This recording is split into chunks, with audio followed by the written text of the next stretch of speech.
এমন বহু রোজাদার আছে তাহাদের সারাদিন উপবাস থাকা ছাড়া আর কোনো লাভ নাই। কারণ রোজাও থাকে, মিথ্যা কথাও বলে, রোজাও থাকে, খারাপ কাজের মতো লিপ্ত হয়, আবার রোজাও থাকে অন্যর সমালোচনাও করে, আবার রোজাও থাকে সুদের টাকাও নাড়াচড়া করে। সেই জন্য আল্লাহ বলছেন ওই ব্যক্তি উপবাস থাকা ছাড়া আর কোনো লাভ হয় না। আরো বলেন এমন 900 নামাজি আছে, লোক দেখানো নামাজ, শুধু জুমার নামাজ পড়তে আসে, মানুষে বলবে আমার সমাজের নেতা নামাজ আদায় করে, আসলে ঘরে একত্র করে।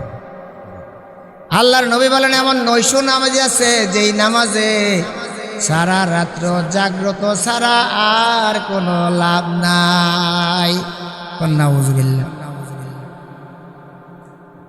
বাইহাকী শরীফের হাদিস। অন্য হাদিসে আল্লাহ রাসূল সাল্লাল্লাহু আলাইহি ওয়াসাল্লাম বর্ণনা করেন আল্লাহ রমজান মাসকে ফরজ করেছেন এবং তারাবি নামাজকে সুন্নতে মুআক্কাদা করেছেন। কোন সুবহানাল্লাহ। আমরা যে দিবসে রোজা রাখি, রাত্রে তারাবি নামাজ আদায় করি, প্রত্যেকটা সেজদায় আল্লাহ নবী বলেছেন ১৫০০ সওয়াব দেওয়া হবে। আরো জোরে বলি সুবহানাল্লাহ। এক একটা সেজদায় ১৫০০ করে সওয়াব দেওয়া হবে। আল্লাহ নবী আরো বলেন যদি কোনো ব্যক্তি একটি নফল কাজ করলো, নফল আদায় করলো, ওই ব্যক্তি যেন একটা ফরজ আদায় করলো। কোন সুবহানাল্লাহ। আবার বলেন যদি কোনো ব্যক্তি একটা ফরজ আদায় করে, ওই ব্যক্তি যেন ৭০টা ফরজ আদায় করলো। আল্লাহু আকবার। রাসূল বলেন যদি রমজান মাসে কোনো ব্যক্তি একটা নফল কাজ করে, ওই ব্যক্তি যেন একটা ফরজ আদায় করলো। আবার যদি কোনো ব্যক্তি একটা ফরজ আদায় করে, তাহলে ওই ব্যক্তি যেন ৭০টা ফরজ আদায় করলো। বলুন সুবহানাল্লাহ। এই মাস হচ্ছে ধৈর্যের মাস। যদি ধৈর্য ধারণ না করা যায় রোজা রাখা যাবে না। কারণ পেটে খিদা লাগবে, পানির তৃষ্ণা লাগবে, তাকেই বলা হয় তৃষ্ণা এবং ক্ষুধা। এই দুইটার থেকে যেই ব্যক্তি ধৈর্য ধারণ করতে পারবে, ওই ব্যক্তি হবে জান্নাতি। কোন সুবহানাল্লাহ। এই মাসের নাম হচ্ছে ধৈর্যের মাস, ধৈর্যের ফল হচ্ছে জান্নাত। সুবহানাল্লাহ। এবং এই মাস হচ্ছে বন্ধুত্বের মাস। মুসলমানের রোজাদারে কি থাকে? মহব্বত থাকে, ভালোবাসা থাকে। যত শত্রু দেশ থাকুক না কেন, রমজান মাস আসলে সব ভেদাভেদ ভুলে যায়। এবং এই মাস হচ্ছে সাহায্যের মাস। এই মাসে এক রোজাদার আরেক রোজাদার ব্যক্তিকে কি করে? সদকা করে, দান করে, 1 টাকার বিনিময়ে ৭০ টাকার সওয়াব পাবেন। বলেন সুবহানাল্লাহ। বাইহাকী শরীফের হাদিস। অন্য হাদিসে আল্লাহ রাসূল সাল্লাল্লাহু আলাইহি ওয়াসাল্লাম বর্ণনা করেন রমজান মাসে যদি কোনো ব্যক্তি কোনো রোজাদারকে ইফতার খাওয়ায়, কি খাওয়ায়? ইফতারি খাওয়ায়, তাহলে ওই ব্যক্তির আমল নামায় আল্লাহ পাক রাব্বুল আলামিন এত পরিমাণ সওয়াব দিবেন, কিন্তু রোজাদার ব্যক্তির আমল নামার সওয়াব বিন্দু মাত্র কমবে না। কি সওয়াব দিবেন? সওয়াবটা হচ্ছে যেই ব্যক্তি রোজাদার ব্যক্তিকে ইফতার খাওয়াবে তার জীবনের গুনাহগুলো আল্লাহ মাফ করে দিবেন। কন্না সুবহানাল্লাহ। জীবনের গুনাহ মাফ করে দিবেন। আবার ওই ব্যক্তির জাহান্নামের আগুন হারাম করে দিবেন। কোন সুবহানাল্লাহ। কয়টা পাইলেন? 2টা পাইলেন। এক হচ্ছে জীবনের গুনাহ মাফ করে দিবেন, আরেকটা হচ্ছে জাহান্নামের আগুন, অর্থাৎ জাহান্নাম তার জন্য হারাম হয়ে যাবে। আরো বলা হয়েছে যেই ব্যক্তি ইফতার খাওয়াবে ওই ব্যক্তির জন্য অনেকগুলা নেকি আছে। শুধুমাত্র যদি ওই ব্যক্তি রোজাদার ব্যক্তিকে ইফতার খাওয়ায় 1 গ্লাস শরবত দিয়া, কি দিয়া? 1 গ্লাস শরবত দিয়া, অথবা একটা খেজুর দিয়া, অথবা 1 গ্লাস পানি দিয়া যদি রোজাদার ব্যক্তিকে ইফতার খাওয়ায়, আল্লাহর নবী বলেন ওই ব্যক্তির জীবনের গুনাহগুলা মাফ হয়ে যাবে এবং তার জন্য জাহান্নাম মাফ হয়ে যাবে। বলেন সুবহানাল্লাহ। ونعوذ بالله من شرور أنفسنا ومن سيئات أعمالنا من يهد الله فلا مضل له ومن يضلله فلا هادي له ونشهد أن لا إله إلا الله وحده لا شريك له الذي أرسله بالحق بشيرا ونذيرا وداعيا إلى الله بإذنه وسراجا منيرا فقد قال الله تعالى في كلامه المجيد والفرقان الحميد أعوذ بالله من الشيطان الرجيم بسم الله الرحمن الرحيم شهر رمضان الذي أنزل فيه القرآن هدى للناس وبينات والهدى والفرقان فمن شهد منكم الشهر فليصمه ومن كان مريضا أو على سفر فعدة من أيام أخر صدق الله العظيم قال النبي صلى الله عليه وسلم من لم يدع قول الزور والعدل به فليس لله حاجة أن يدع طعامه وشرابه متفق عليه وقال عليه السلام كم من صائم ليس له من صيامه إلا الظمأ ومن من قائم ليس له من قيامه إلا السهر رواه الدارمي إن الله وملائكته يصلون على النبي يا أيها الذين آمنوا صلوا عليه وسلموا تسليما اللهم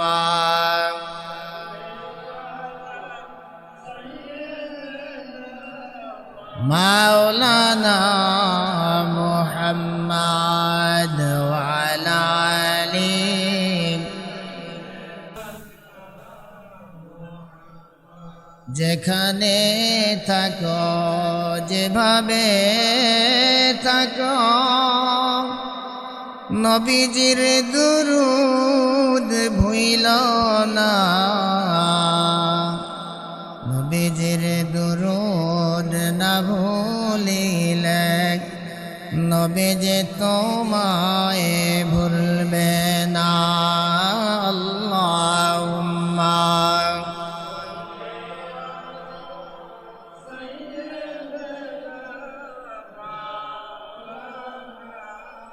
محمد وعلى آل سيدنا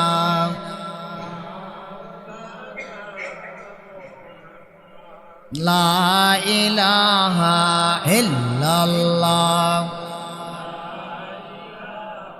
إلا الله لا إله إلا الله لا إله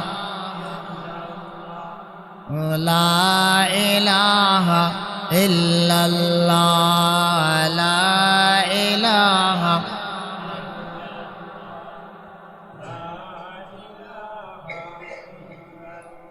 বহু দূরে মদিনা কেমনে যাব জানি না, বহু দূরে মদিনা, কেমনে যাব জানি না।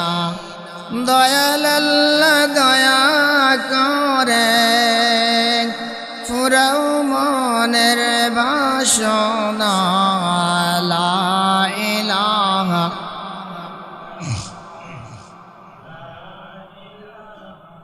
ইল্লাল্লাহ, লা ইলাহা ইল্লাল্লাহু মুহাম্মাদুর রাসূলুল্লাহ সাল্লাল্লাহু আলাইহি ওয়াসাল্লাম। সম্মানিত উপস্থিতি, সম্মানিত হাজিরিন, সকলের প্রতি আমার সালাম। আসসালামু আলাইকুম ওয়া রাহমাতুল্লাহি ওয়া বারাকাতুহু। মহান মনিবের দরবারে লাখ কোটি শুকরিয়া জানাই যে মহান মনিব আমাদের সকলকে দুনিয়ার সমস্ত কাজকর্ম থেকে বিরত করে দিয়েছেন। মহান মনিবের মহান হুকুম জুমার নামাজ আদায় করার জন্যে আমরা যে নামাজ আদায় করার উদ্দেশ্যে মসজিদে আসতে পেরেছি, খুতবার আলোচনা করার এবং শোনার তৌফিক দিয়েছেন, সেই জন্য সকলে শুকরিয়া আদান জ্ঞাপন করছি। সকলে বলি আলহামদুলিল্লাহ। আজকে হচ্ছে রমজান মাসের দ্বিতীয় জুমা। আজকের খুতবার আলোচ্য বিষয় হচ্ছে রোজার হক সম্পর্কিত। সেই মর্মে মহান রব্বুল আলামিন তার পবিত্র কালামের মধ্যে আমাদেরকে জানিয়ে দিলেন, শাহরু রমাজান আল্লাযী উনজিলা ফীহিল কুরআন হুদাল লিন-নাস ওয়াল বায়িনাতি ওয়াল হুদা ওয়াল ফুরকান। আল্লাহ পাক রব্বুল আলামিন বলেন, রমজান মাস, এই মাসকে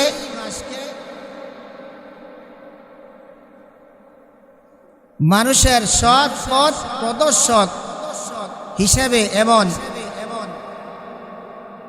সৎ পথ প্রদর্শন ও হিদায়াতের প্রমাণ স্বরূপ, সৎ পথ প্রদর্শন এবং হিদায়াতের প্রমাণ স্বরূপ ও সত্য মিথ্যা।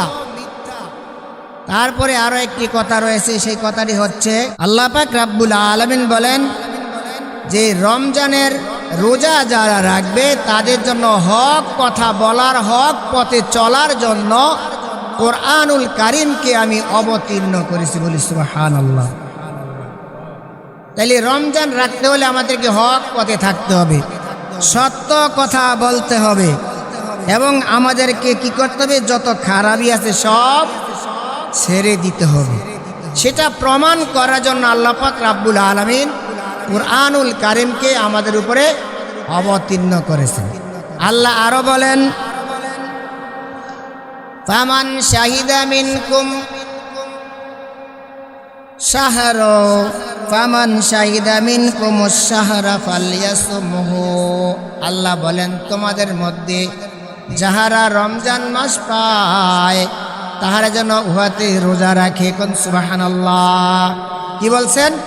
যদি তোমাদের মধ্যে তোমরা রোজা পাও তাইলে ওই রমজান মাসের রোজাগুলা রাখবে। এবং আরো বলেন, ওয়ামান কানা মারিদান, যদি তোমাদের মধ্যে কেউ কঠিন রোগাক্রান্ত থাকে এবং সাফারিন, যদি কেউ ব্যক্তি সফর অবস্থায় থাকে তাহলে ওই ব্যক্তি যেন পরবর্তী সময়ে এই রোজাগুলা কাজা আদায় করে নেয়। বলুন সুবহানাল্লাহ। তাহলে কি রোজা ছাড়া যাবে? আল্লাহ আমাদেরকে বললেন, যদি তোমাদের মধ্যে কঠিন রোগাক্রান্ত কোনো ব্যক্তি থাকে এবং যদি কোনো ব্যক্তি সফরে থাকে তাহলে সেই ব্যক্তি যেন পরবর্তী সময়ে রোজাগুলা কাজা আদায় করে নেয়। তাহলে আল্লাহ আমাদেরকে কি করলেন? জানিয়ে দিলেন। অনেক বিষয় আমাদেরকে আল্লাহ জানাইছেন, অবহিত করছেন। আমরা অনেকেই অজ্ঞ, এই বিষয়গুলো কি করি না, জানি না। এবার দেখি রাসূলুল্লাহ সাল্লাল্লাহু আলাইহি ওয়াসাল্লাম হাদিসের মধ্যে কি বলেন। রাসূলুল্লাহ সাল্লাল্লাহু আলাইহি ওয়াসাল্লাম বর্ণনা করেন, যেই ব্যক্তি মিথ্যা কথা এবং খারাপ আচরণ ছাড়তে পারল না, কি বলছেন, যেই ব্যক্তি মিথ্যা কথা এবং খারাপ আচরণ ছাড়তে পারল না, ওই ব্যক্তি রোজা রাখা, সারাদিন উপবাস থাকার মতো আর কোনো লাভ নাই। বুখারী ও মুসলিম শরীফের হাদিস। যেই ব্যক্তি মিথ্যা কথা ছাড়তে পারল না এবং খারাপ আচরণ ছাড়তে পারল না, ওই ব্যক্তি যেন সারাদিন উপবাস রইল, এছাড়া তারা কি নাই, কোনো লাভ নেই। বুখারী এবং মুসলিম শরীফের হাদিস। অন্য হাদিসে আল্লাহ রাসূল সাল্লাল্লাহু আলাইহি ওয়াসাল্লাম বর্ণনা করেন, এমন বহু রোজাদার আছে তাহাদের সারাদিন উপবাস থাকা ছাড়া আর কোনো লাভ নাই। কারণ রোজাও থাকে, মিথ্যা কথাও বলে, রোজাও থাকে, খারাপ কাজের মতো লিপ্ত হয়, আবার রোজাও থাকে অন্যর সমালোচনাও করে, আবার রোজাও থাকে সুদের টাকাও নাড়াচড়া করে। সেই জন্য আল্লাহ নবী বলছেন, ওই ব্যক্তি উপবাস থাকা ছাড়া আর কোনো লাভ হয় না। আরো বলেন, এমন 900 নামাজি আছে, লোক দেখানো নামাজ, শুধু জুমার নামাজ পড়তে আসে, মানুষে বলবে আমার সমাজের নেতা নামাজ আদায় করে, আসলে ঘরে এক ওয়াক্ত করে। আল্লাহর নবী বলেন, এমন 900 নামাজি আছে যেই নামাজে সারা রাত্র জাগ্রত ছাড়া আর কোনো লাভ নাই। নাউযুবিল্লাহ। বাইহাকী শরীফের হাদিস। অন্য হাদিসে আল্লাহ রাসূল সাল্লাল্লাহু আলাইহি ওয়াসাল্লাম বর্ণনা করেন, আল্লাহ রমজান মাসকে ফরজ করেছেন এবং তারাবি নামাজকে সুন্নতে মুআক্কাদা করেছেন। কোন সুবহানাল্লাহ। আমরা যে দিবসে রোজা রাখি, রাত্রে তারাবি নামাজ আদায় করি, প্রত্যেকটা সেজদায় আল্লাহ নবী বলেছেন ১৫০০ সওয়াব দেওয়া হবে। আরো জোরে বলি সুবহানাল্লাহ। এক একটা সেজদায় ১৫০০ করে সওয়াব দেওয়া হবে। আল্লাহ নবী আরো বলেন, যদি কোনো ব্যক্তি একটি নফল কাজ করলো, নফল আদায় করলো, ওই ব্যক্তি যেন একটা ফরজ আদায় করলো। কোন সুবহানাল্লাহ। আবার বলেন, যদি কোনো ব্যক্তি একটা ফরজ আদায় করে, ওই ব্যক্তি যেন ৭০টা ফরজ আদায় করলো। আল্লাহু আকবার। রাসূল বলেন, যদি রমজান মাসে কোনো ব্যক্তি একটা নফল কাজ করে, ওই ব্যক্তি যেন একটা ফরজ আদায় করলো। আবার যদি কোনো ব্যক্তি একটা ফরজ আদায় করে, তাহলে ওই ব্যক্তি যেন ৭০টা ফরজ আদায় করলো। বলুন সুবহানাল্লাহ। এই মাস হচ্ছে ধৈর্যের মাস। যদি ধৈর্য ধারণ না করা যায়, রোজা রাখা যাবে না। কারণ পেটে খিদা লাগবে, পানির তৃষ্ণা লাগবে, তাকেই বলা হয় তৃষ্ণা এবং ক্ষুধা। এই দুইটার থেকে যেই ব্যক্তি ধৈর্য ধারণ করতে পারবে, ওই ব্যক্তি হবে জান্নাতি। কোন সুবহানাল্লাহ। এই মাসের নাম হচ্ছে ধৈর্যের মাস, ধৈর্যের ফল হচ্ছে জান্নাত। সুবহানাল্লাহ। এবং এই মাস হচ্ছে বন্ধুত্বের মাস। মুসলমানের রোজাদারে কি থাকে, মহাব্বত থাকে, ভালোবাসা থাকে। যত শত্রু দেয় থাকুক না কেন, রমজান মাস আসলে সব ভেদাভেদ ভুলে যায়। এবং এই মাস হচ্ছে সাহায্যের মাস। এই মাসে এক রোজাদার আরেক রোজাদার ব্যক্তিকে কি করে, সদকা করে, দান করে, 1 টাকার বিনিময়ে ৭০ টাকার সওয়াব পাবেন। বলেন সুবহানাল্লাহ। বাইহাকী শরীফের হাদিস। অন্য হাদিসে আল্লাহ রাসূল সাল্লাল্লাহু আলাইহি ওয়াসাল্লাম বর্ণনা করেন, রমজান মাসে যদি কোনো ব্যক্তি কোনো রোজাদারকে ইফতার খাওয়ায়, কি খাওয়ায়, ইফতারি খাওয়ায়, তাহলে ওই ব্যক্তির আমল নামায় আল্লাহ পাক রাব্বুল আলামিন এত পরিমাণ সওয়াব দিবেন। কিন্তু রোজাদার ব্যক্তির আমল নামার সওয়াব বিন্দু মাত্র কমবে না। কি সওয়াব দিবেন? সওয়াবটা হচ্ছে, যেই ব্যক্তি রোজাদার ব্যক্তিকে ইফতার খাওয়াবে, তার জীবনের গুনাহগুলো আল্লাহ মাফ করে দিবেন। কন্যা সুবহানাল্লাহ। জীবনের গুনাহ মাফ করে দিবেন। আবার ওই ব্যক্তির জাহান্নামের আগুন হারাম করে দিবেন। কোন সুবহানাল্লাহ। কয়টা পাইলেন? 2টা পাইলেন। এক হচ্ছে জীবনের গুনাহ মাফ করে দিবেন, আরেকটা হচ্ছে জাহান্নামের আগুন, অর্থাৎ জাহান্নাম তার জন্য হারাম হয়ে যাবে। আরো বলা হয়েছে, যেই ব্যক্তি ইফতার খাওয়াবে ওই ব্যক্তির জন্য অনেকগুলা নেকি আছে। শুধুমাত্র যদি ওই ব্যক্তি রোজাদার ব্যক্তিকে ইফতার খাওয়ায় এক গ্লাস শরবত দিয়া, কি দিয়া, এক গ্লাস শরবত দিয়া, অথবা একটা খেজুর দিয়া, অথবা এক গ্লাস পানি দিয়া যদি রোজাদার ব্যক্তিকে ইফতার খাওয়ায়, আল্লাহর নবী বলেন ওই ব্যক্তির জীবনের গুনাহগুলা মাফ হয়ে যাবে এবং তার জন্য জাহান্নাম মাফ হয়ে যাবে। বলেন সুবহানাল্লাহ।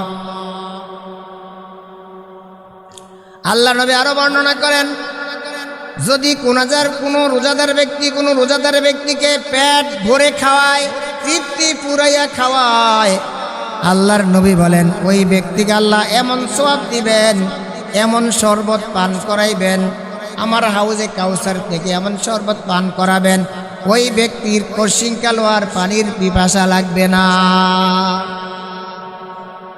এগুলো হচ্ছে আমাদের জন্য নিয়ামত, এগুলো আমাদের জন্য কি নিয়ামত। আর আমরা খালি কৃপণতা করি, ইফতার খাওয়াইলে টাকাটা চলে যায়। কৃপণতা করবেন না। রমজান মাস এমন একটা মাস যেই মাসে 1 টাকা আল্লাহর রাস্তায় খরচ করলে 70 টাকার সওয়াব পাওয়া যায়। আল্লাহ নবী আরো বলেন, আরো কয়েকটা কথা আছে। আল্লাহ নবী আরো বলেন, যদি কোনো ব্যক্তি রমজান মাসে তার কাজের লোকের কাজ কমাইয়া দেয়, আপনার বদলি 5 ঘন্টা কাজ করে না, আপনি যদি বলেন আজকে রোজার দিনে আমি তোমাকে 1 ঘন্টা ছাড় দিয়ে দিলাম, 1 ঘন্টা ছাইরা দিলাম, তুমি 4 ঘন্টা কাজ করবা, আল্লাহ নবী বলেন ওই ব্যক্তির গুনাহগুলি মাফ করে দিবেন, তার জন্য জাহান্নামের আগুন হারাম করে দিবেন। বলুন সুবহানাল্লাহ। তাহলে আমরা কি সকলেই রোজাদার না? তাহলে আমরা যদি একজন রোজাদারকে ইফতার খাওয়াই, এতগুলা নেকি আল্লাহ আমাদেরকে দান করবেন। বলুন সুবহানাল্লাহ। তাও কি আমাদের সকলের জন্য সুসংবাদ। অন্য হাদিসে আল্লাহ নবী সাল্লাল্লাহু আলাইহি ওয়াসাল্লাম বর্ণনা করেন ইতিকাফ সম্পর্কে। আমরা রমজান মাসের কয় তারিখে ইতিকাফ করি? 20 তারিখ থেকে শুরু করে 30 তারিখ পর্যন্ত অথবা 29 তারিখ পর্যন্ত। আল্লাহ রাসূল সাল্লাল্লাহু আলাইহি ওয়াসাল্লাম বর্ণনা করেন হাদিস শরীফের মধ্যে, যদি কোনো ব্যক্তি রমজানের 20 তারিখ থেকে 30 তারিখ পর্যন্ত মসজিদে অবস্থান করে ইতিকাফ করে, ওই ব্যক্তির আমল নামায় ওই ব্যক্তি যেন 2টা হজ করলো, 2টা উমরা হজ করলো। বলুন সুবহানাল্লাহ। এতগুলা সওয়াব তার আমল নামায় দেওয়া হয়। তাহলে আল্লাহ আমাদেরকে তৌফিক দান করুন। এই বিষয়ে পরবর্তী জুমায় বিশ্লেষণ আলোচনা করবো ইনশাআল্লাহ। আজকে এই পর্যন্ত ইতিকাফের কথা বললাম। তাহলে আমরা যে রোজাদার, আল্লাহ যে আমাদেরকে বললেন যে তোমরা রমজান মাসের রোজা তোমাদের জন্য ফরজ করা হয়েছে। পূর্ববর্তী জুমার আলোচনা ছিল যে তোমাদের উপরে রোজা ফরজ করা হয়েছে যেমনিভাবে তোমাদের পূর্ববর্তী পুরুষের উপরে রোজা ফরজ করা হয়েছিল, ঠিক না?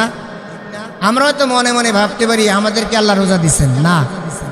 রোজা দুনিয়ার সৃষ্টি থেকে আদম আলাইহিস সালাম থেকে শুরু করে ধারাবাহিকভাবে রোজা ফরজ ছিল। তবে আমাদের উপরে রোজা 30 দিন গণনা করে 30 দিনে রোজা ফরজ করা হয়েছে। তাদের উপরে হয়তো কিছু কম ছিল, ব্যতিক্রম ছিল। আমরা মুসলমান হিসাবে আমার জোরালো দাবি থাকবে, আপনারা প্রত্যেকটা লোক, প্রত্যেকটা বাড়িতে, প্রত্যেকটা ঘরে সকলেই রমজানের রোজা রাখবেন। রোজা রাখলে কি ফায়দা হবে জানিয়ে দিলাম তো, শুনলেন তো সবাই নাকি? এর থেকে যেন আল্লাহ পাক রব্বুল আলামিন আমাদেরকে মাহরুম না করেন। আমরা যদি রোজার সাথে বেয়াদবি করি তাইলে আমরা এর থেকে মাহরুম হয়ে যাব। তাইলে আমরা সকলে কি করব? রোজাদার হয়ে যাব ইনশাআল্লাহ। হব না? তাহলে আল্লাহ পাক রব্বুল আলামিন আমাদেরকে বললেন যে রমজানের দিনে আল্লাহ পাক রব্বুল আলামিন যারা হেদায়েত প্রাপ্ত তাদের জন্য কোরআনুল কারীম অবতীর্ণ করেছেন। আর যারা হেদায়েত প্রাপ্ত নয়, যারা মুসলমান দাবি করে কিন্তু তাদের ঈমান নাই, তাইলে তাদের জন্য কোরআন কারীম নয়। গত জুমায় ছিল আলোচনা, রাসূল সাল্লাল্লাহু আলাইহি সাল্লাম বলেছেন ইসলামের মূল ভিত্তি হচ্ছে 3টা। কয়টা? 3টা। ইসলামের মূল স্তম্ভ হচ্ছে 3টা। এক, আল্লাহকে এক বলে সাক্ষ্য দেওয়া। 2 রমজান মাসের রোজা রাখা। 3 5 ওয়াক্ত ফরজ নামাজ আদায় করা। আল্লাহ নবী বলেন যদি কোনো ব্যক্তি তাসাল্লু করে একটাও এই 3টার একটাকেও ইচ্ছাকৃতভাবে ছেড়ে দেয় ওই ব্যক্তি কাফের হয়ে যাবে। কোন নাউজুবিল্লাহ। ওই ব্যক্তিকে কতল করা জায়েজ, ওই ব্যক্তিকে কতল করা জায়েজ। তাহলে আমরা নামাজও আদায় করবো ইনশাআল্লাহ। আমাদের জন্য নামাজ কয় ওয়াক্ত ফরজ করা হয়েছে? 5 ওয়াক্ত নামাজ ফরজ করা হয়েছে। আমরা ইনশাআল্লাহ 5 ওয়াক্ত নামাজ আদায় করবো না ইনশাআল্লাহ। আমাদের জন্য 30টা রোজা দিয়েছেন। এক একটা রোজার বিনিময়ে আল্লাহ আমাদেরকে কি দিবেন? জান্নাত দিবেন। কোন সুবহানাল্লাহ। আর নবী বলেছেন জান্নাত, রোজা হচ্ছে ঢাল স্বরূপ। রোজা কি স্বরূপ? ঢাল স্বরূপ। যেই ব্যক্তি প্রথম দিন রোজা রাখবে আল্লাহ নবী বর্ণনা করেন গত রমজানের ওই তারিখ থেকে এই তারিখ পর্যন্ত তার বিগত দিনের সমস্ত গুণ আল্লাহ কি করবেন? মাফ করে দিবেন। আর ওই দিনে আল্লাহ পাক রব্বুল আলামিন জান্নাতের মধ্যে তার জন্য একটা গাছ লাগান। কি লাগান? ওই গাছের ছায়ার নিচে একটা ঘোড়া 700 বছর পর্যন্ত দৌড়াইতে পারবে। বলুন সুবহানাল্লাহ। তাহলে এগুলো হচ্ছে রোজাদারের জন্য নিয়ামত, ইমানদারের জন্য নিয়ামত। আমরা হচ্ছি ইমানদার। আল্লাহ যেন আমাদের সকলে ইমানে হেফাজত করে, সকলে বলি আমিন। আল্লাহ যেন আমাদের সকলকে রমজানের নূর আমাদেরকে দান করেন, সকলে বলি আমিন। আল্লাহ যেন আমাদের সকলকে 5 ওয়াক্ত নামাজ যথা সময়ে মসজিদে এসে জামাতের সাথে আদায় করতে পারি, সকলে বলি আমিন। আল্লাহর নবী আরো একটা হাদিস বর্ণনা করেছিলেন। একদিন রাসূল সাল্লাল্লাহু আলাইহি সাল্লাম মিম্বরের মধ্যে পা রাখলেন। জিবরাইল এসে বললেন, কি বললেন? পরে বলবো। আল্লাহর নবী বললেন আমিন। কি বললেন? আমিন। দ্বিতীয় সিঁড়িতে পা দিলেন, আল্লাহর নবী বললেন আমিন। তৃতীয় সিঁড়িতে যখন পা রাখলেন তখন আল্লাহর নবী বললেন আমিন। এই আমিনের মধ্যে পার্থক্য, আমিনের কথাটার পিছনে যে কথা লুকিয়ে রয়েছে।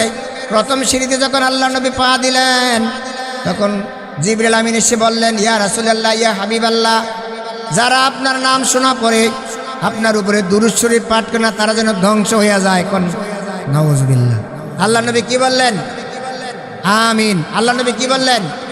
আমিন শব্দের অর্থ হচ্ছে আল্লাহ তুমি কবুল করো। দ্বিতীয় সিঁড়িতে যখন পা দিলেন জিবরাইল বললেন, ইয়া রাসূলুল্লাহ, ইয়া হাবিবাল্লাহ, যারা রমজানের রোজা পাইল কিন্তু গুনাহ ক্ষমা নিতে পারল না ওই ব্যক্তি যেন ধ্বংস হয়ে যায়। আল্লাহ নবী বললেন আমিন। তৃতীয় সিঁড়িতে যখন পা রাখলেন জিবরাইল আমিন বললেন, ইয়া রাসূলুল্লাহ, ইয়া হাবিবাল্লাহ, যারা পিতামাতা পাইল কিন্তু পিতামাতার খেদমত করতে পারল না, পিতামাতার মনে কষ্ট দিল, পিতামাতার থেকে জান্নাত কামাই করতে পারল না, ওই ব্যক্তিও ধ্বংস হইয়া যায়। নাউজুবিল্লাহ। তাহলে আমরা তো সবাই পিতা নাকি? আমাদের সন্তান আছে না? আমরা তো একসময় একজনের সন্তান ছিলাম। আমরা যদি পিতার হক আদায় করে থাকি আমাদের সন্তানরাও আমাদের হক আদায় করবে, ঠিক না? আমি যদি আমার পিতার সাথে আচরণ খারাপ করে থাকি তাহলে আমার সন্তানও আমার সাথে খারাপ আচরণ করবে। আমি যদি পিতা মাতার খেজমত করে থাকি আমার সন্তানও আমার খেজমত করবে। বলুন সুবহানাল্লাহ। এর থেকে আমরা শিক্ষা নেই যে রমজান মাস হচ্ছে রহমতের মাস। আল্লাহর নবী বলেন রমজান মাসকে 3টা ভাগ করা হয়েছে। প্রথম 10 দিন হচ্ছে রহমতের, দ্বিতীয় 10 দিন হচ্ছে গুনাহ মাফের, তৃতীয় 10 দিন হচ্ছে জাহান্নামের আগুন থেকে মুক্তি নেওয়ার। কোন সুবহানাল্লাহ। আল্লাহ যেন আমাদের সকলকে এই সমস্ত কাজকর্ম করার পরে আল্লাহ যেন আমাদের সকলকে জান্নাত ইনকাম করার তৌফিক দান করেন। সকলে বলে আমিন। ওমা তাওফিক ইল্লা বিল্লাহ। আসসালামু আলাইকুম ওয়া রাহমাতুল্লাহি ওয়া বারাকাতুহু।